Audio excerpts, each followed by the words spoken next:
Hi, everybody. Welcome to the July 13th, 2018 edition of Colorado Inside Out. I'm your host, Dominic Dizzuti. Thank you very much for joining us. We are back after being gone last week. Let me first apologize to all of you that were looking for our 1968 trip to the past last week. We had a malfunction with the flux capacitor in the CIO time machine and had to run the 1964 show instead. The 1968 show is going to be run on July 27th at 7 p.m. and then again on August 1st, Colorado Day, at 7 p.m. So don't miss it. It is truly a labor of love for us and our finale of our Time Machine episodes. Colorado Insight will carry on, but it is our last Time Machine show, again on the 27th at 7 p.m. and on August 1st at 7 p.m.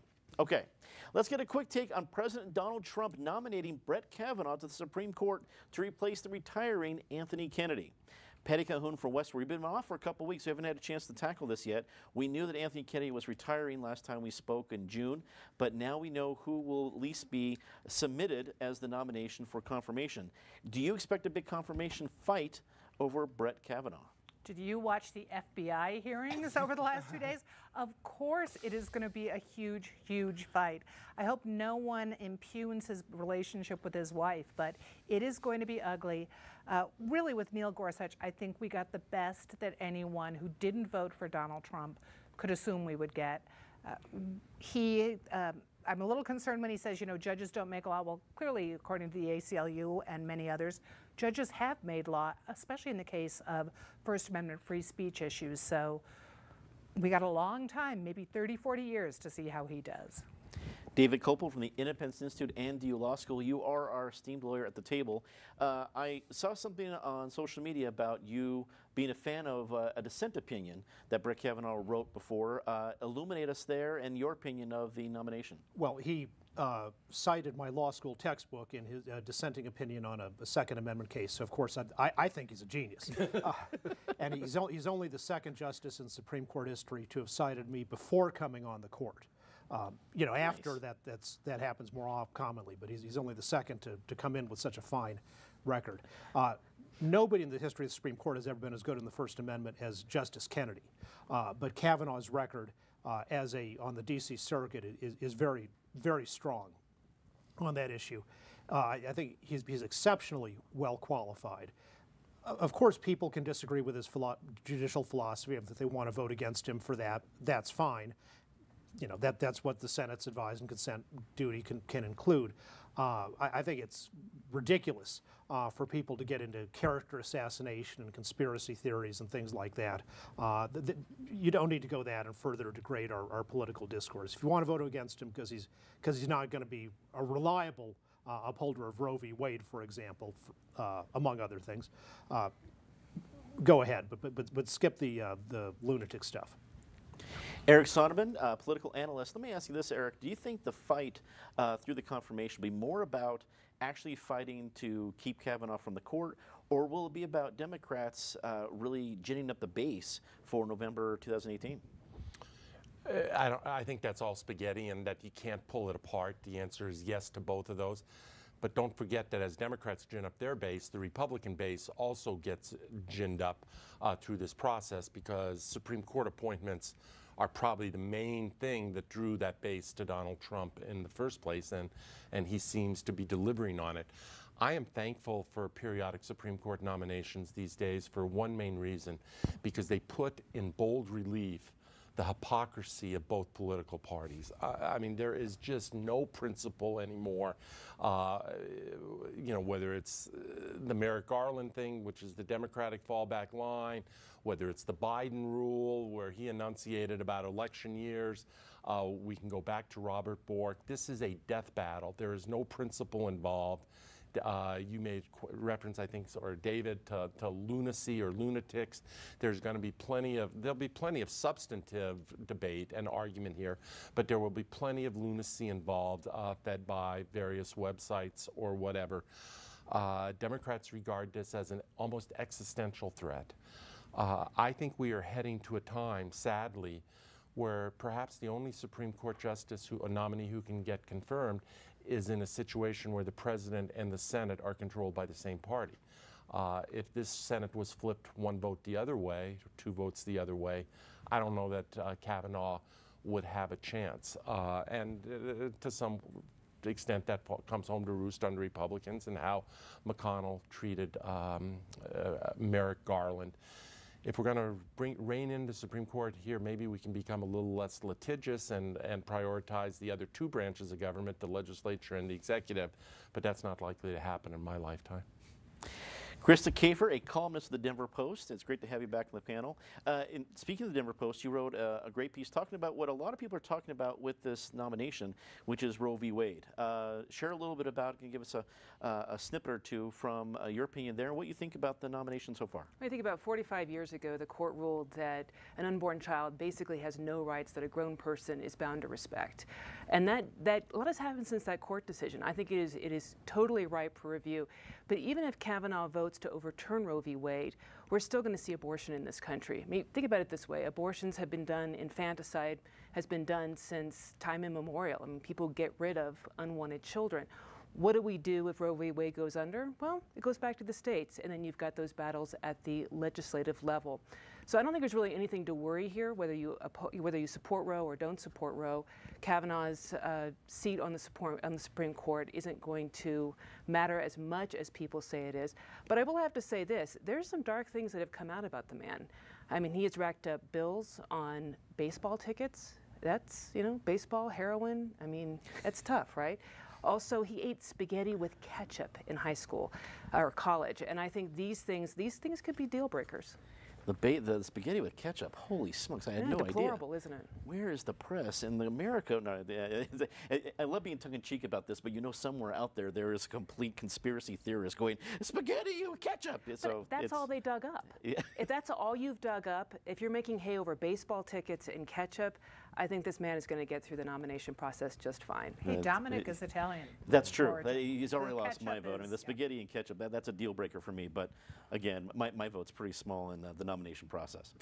Well, let's get to it. Gubernatorial candidates Jared Polis and Walker Stapleton announced their lieutenant governor picks over the last 2 weeks.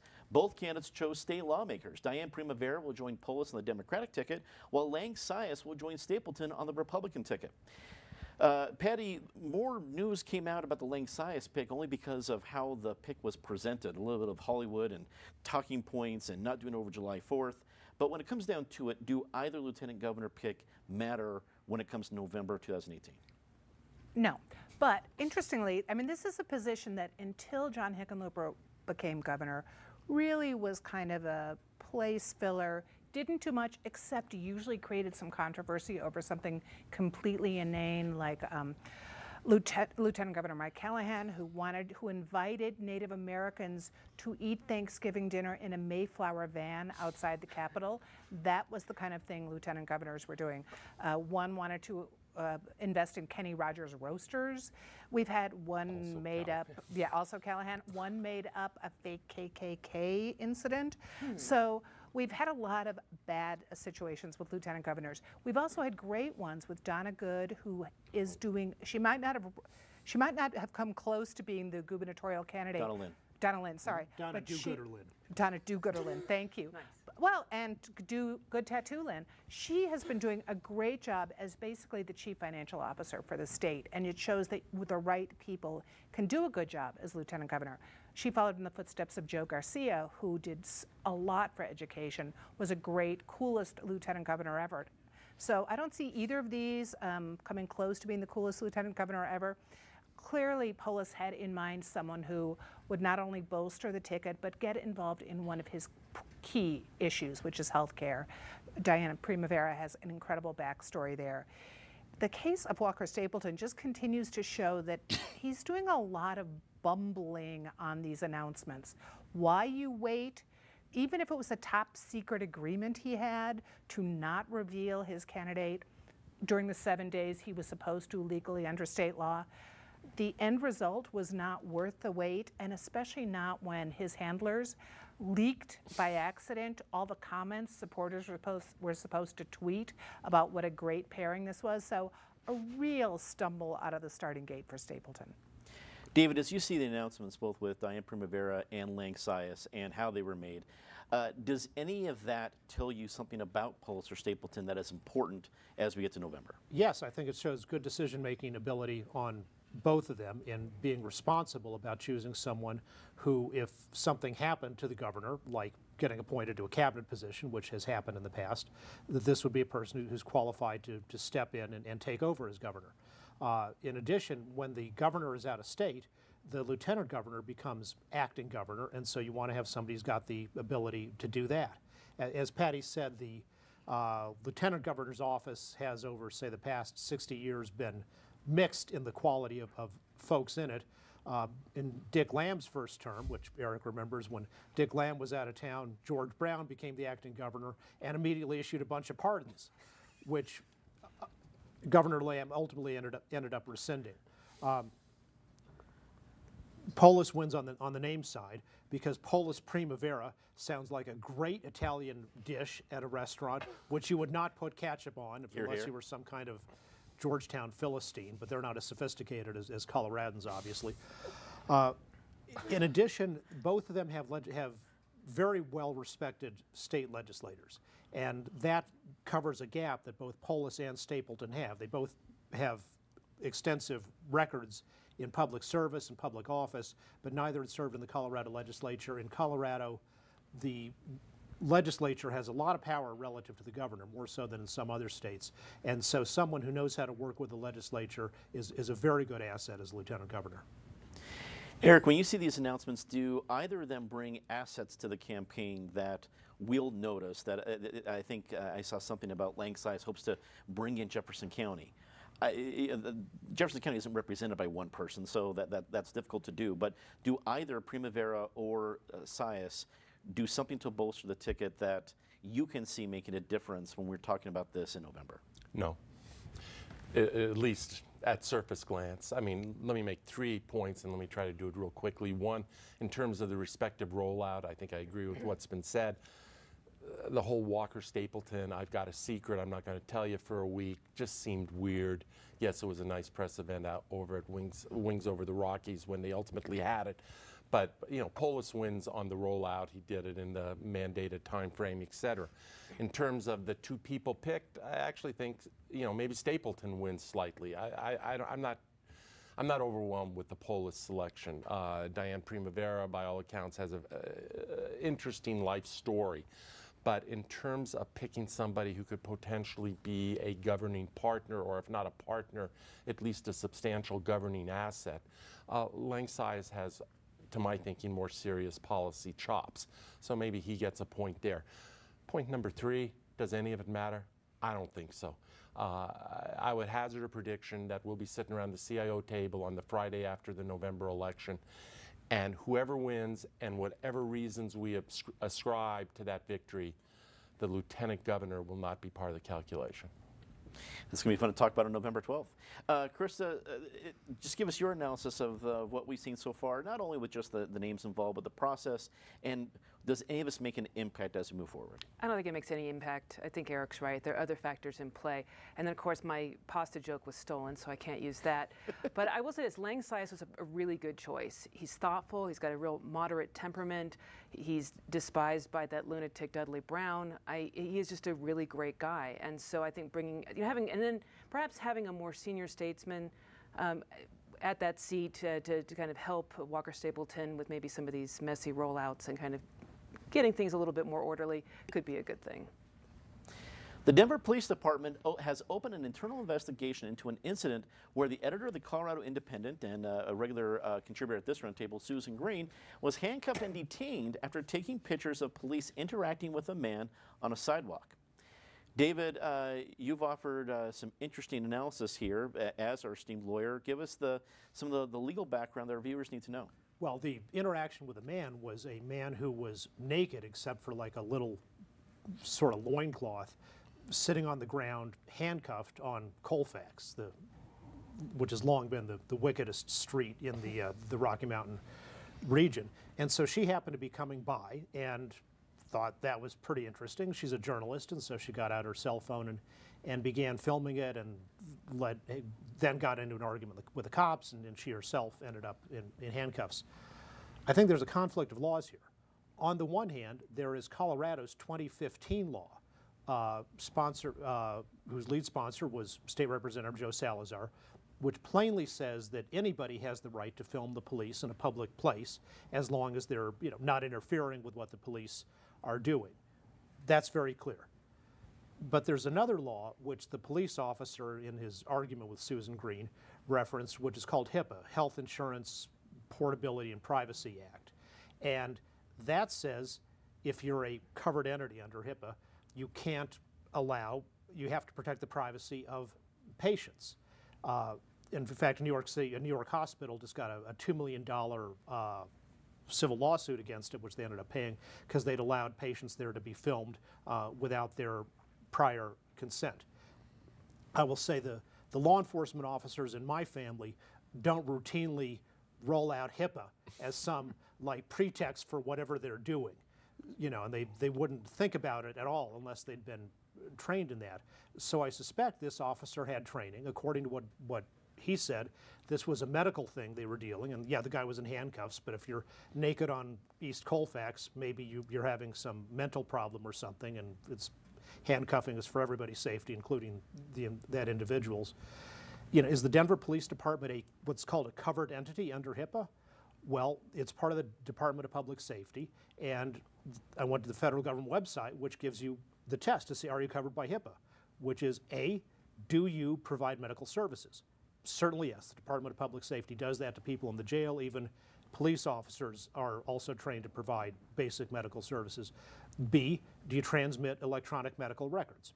Yes, because they'll take the medical records of what they do, and then they might transmit them to a hospital or anybody else.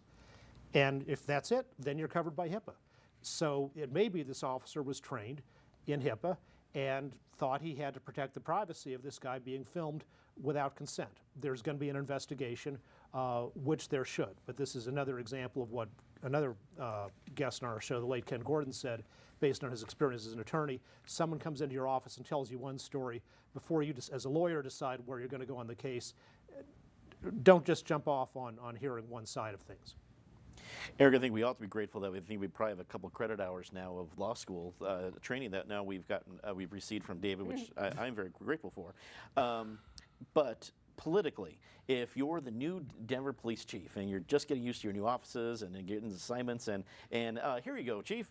This just popped in as a headline. You've got a reporter in handcuffs and everything else. You're getting articles from all over the country about it. How is Denver Police handling this the right way, considering the situation?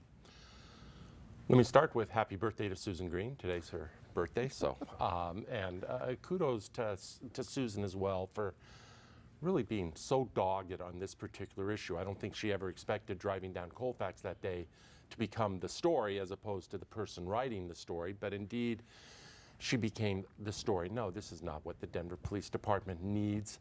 I will take the couple credit hours from David and let him opine from the legal perspective, which I can't weigh in on. From a perspective of politics or policy or plain old optics, it's awful. And maybe I'm overly cynical, but I don't buy that officer had necessarily HIPAA in his mind and was first and foremost about trying to protect that individual's healthcare privacy rights.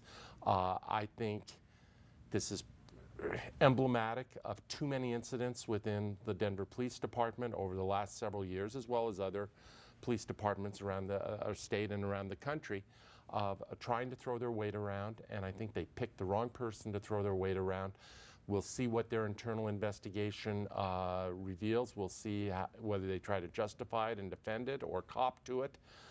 And we'll see if I know anything about the Colorado Independent, Susan Green and Tina Griego and the rest of them, they're not going to let it go. And they will stay on top of it. And this is one that will not just go away quietly. It's going to get handled in a high-profile way.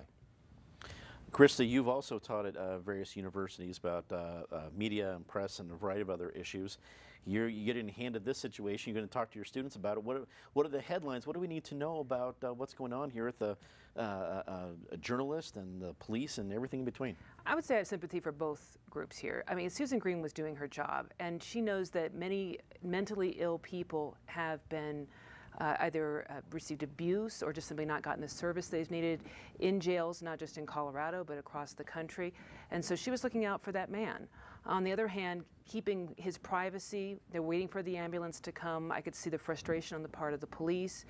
Handcuffing a member of the press and putting him in the car, obviously the wrong choice, but I think they were probably frustrated as well. The problem is if we as a society insist on keeping our mentally ill people in jails and on the street instead of in institutions where they can get the care that they need, these kinds of things are going to happen. Patty, do you go through a variety of HIPAA explanations with your reporters before they get out to the Denver area? It's usually Miller High Life rather than HIPAA. And in fact, I have a reporter who was in a very similar situation not that long ago. Although we encounter HIPAA all the time because you cannot get access to information. And I'm assuming that had things been a little calmer, Susan would have not used those photos in any case, because they're not going to exploit a naked man who is having real trouble. She would have written the story, but the odds are good she wouldn't have used the photos. But we had a similar situation that did not involve HIPAA. I'm the only one at this table. You are a lawyer, you've taught, but I have bailed reporters out of jail on numerous occasions, including one time when a reporter went to a concert, saw a security guard roughing up a kid. Cops came. My reporter jumped in to try to take action, my Miller High Life fueled reporter at the time, and he wound up getting thrown in the clink for disobeying an officer. And I had to bail him out the next day. He was technically working as a journalist. He was reporting on what he saw. He unfortunately was also maybe a little intoxicated. So there are a lot of judgment calls. Basically, when you're a reporter, you go out to get the story, you work as hard as you can to get the story, but if you're drunk, maybe you should call your editor and have her come. If only every journalist out there was lucky enough to have Patty Cahoon as an editor. With being off for 2 weeks, then we have plenty of opportunity for our favorite part of the show, which would of course be Disgrace of the Week. So Patty, as always, start us off with, you have 2 weeks to select from. Well, I'm going to return to Colfax Avenue with a tragedy, and one where fortunately some citizens saw what's going on, because it now looks like there's a suspect in the stabbing death of Grant Rees-Cobb, his great student at DSST, played on the East High School football team, looked like he had a wonderful future ahead of him. Mother runs Mobetta in this neighborhood, and he was killed outside Bourbon Grill on July 1st. His birthday is July 22nd. His parents ask that people just remember him with good acts. David. Well, Diana DeGette was my dad's campaign treasurer for his last 2 elections, so I have some bias for what I'm about to say. Her opponent in the Democratic primary accused DeGette of not caring about black and brown people, which is ridiculous. And then her opponent lost in a very large landslide to DeGette, which isn't uncommon when you have a popular incumbent who's been there a long time and is pretty high up in the legislative food chain and doing a lot for the city. But then the opponent, to be an especially sore loser, says that she's given up on white people. You know, there are race baiters in both political parties in elective office in other states, and I'm glad that Colorado is not going down that road. Eric. Amen to both David and to Patty. 2 good ones, and particularly to David's point about race baiters. Yes, on the Republican side, our president has given permission or cover to some very unsavory elements, and we're even seeing a few of them run for office around the country. But let's not forget, on the fringe of the Democratic left, there's a different kind but an equally toxic race baiting going on. Okay, with that comment, a Disgrace of the Week probably doesn't keep up with this Trump administration, but let me throw one out.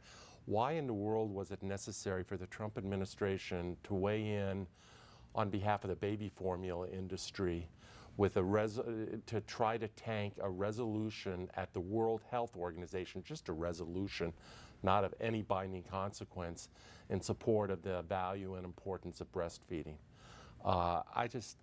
It boggles my mind that the Trump administration picked that fight and decided to carry that water for the baby formula industry. Krista. My Disgrace of the Week goes to a group called Women's March, who put out their press release. They apparently hate Brett Kavanaugh. The problem is that they left the placeholder for his name in the press release, meaning that they were going to send that press release out no matter who was chosen as the nominee. It's that kind of like BS that really sours people on politics. If you have a substantive, i.e. non-ketchup related or baseball ticket related, a problem with a particular judge, put that in your press release. But for Pete's sake, get the name right. Let's say something nice about somebody. Patty? Last year, the Navajo Nation bought a great swath of land by the Great Sand Dunes, and because of this right now, plans to open up oil and gas drilling near the Great Sand Dunes have been postponed while the government considers their ownership issues. And I think anything to delays that is good, but frankly, that Native Americans are getting a little bit back is also good. David? The University of Wyoming trustees, who yesterday unanimously reaffirmed the college's marketing slogan, which is "The world needs more cowboys." Cowboys is the mascot of the school. And some faculty members who I guess like to be perpetually offended were trying to get rid of that because it violated whatever snowflake values they have. So good for the cowboy values of the Wyoming trustees. Cow people just doesn't have the same ring to it, I understand. Eric? The World Cup, which reaches its final 2 days from now. It's been a joy to watch, some incredible entertainment, some incredible talent. I don't know that soccer is ever going to catch fire to that extent in this country, but you get a sense of the passion that other nations have for this sport, and it's been great. I'd give kudos to the CU Regents for bringing up the issue of ideological diversity. I think it's very important that the CU system bring in more conservatives, more libertarians, just to balance it and have students be exposed to a variety of ideas, not the primarily left ideas that university, in some departments, espouses. And I want to say something nice about the folks at Regis University. Arthur Knapp was kind enough to include a little article about me in the most recent issue of their alumni magazine. It was very kind, and even threw in a little Regis University tie, so I figured I'd represent the proud university. So thank you for the kind words and for making that happen. That is all the time we have for this edition of Colorado Inside Out. Take CIO wherever you go. We're on Facebook, Twitter, YouTube, you name it, we are there. Check out our podcasts on iTunes or Google Play. And for everyone here at Colorado Public Television, I'm Dominic Dezzutti. Good night.